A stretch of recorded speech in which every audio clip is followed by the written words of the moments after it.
Pantau, aparat keamanan mulai membubarkan massa yang berkumpul di rumah anggota DPR RI Ahmad Sahroni. Sebelumnya massa sempat masuk dan merusak rumah.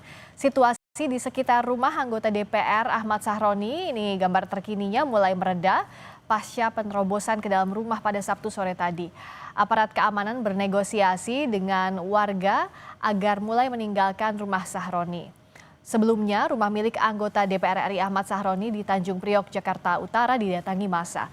Massa yang awalnya berkumpul di depan rumah, kemudian memaksa masuk, kemudian merusak mobil dan sejumlah barang yang berada di rumah Sahroni. Saat insiden terjadi, Ahmad Sahroni dan keluarga sudah tidak berada di dalam rumah.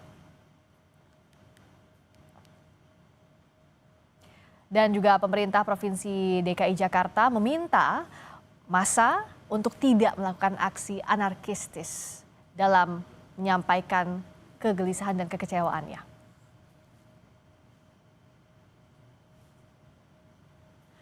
Dan saat ini kita lihat massa coba dibubarkan, yang diingatkan menyampaikan kekecewaan boleh, tapi tidak boleh ada aksi anarkistis dalam menyampaikan aspirasi. Dan polisi juga masih melakukan pengamanan di rumah anggota DPR Ahmad Sahroni.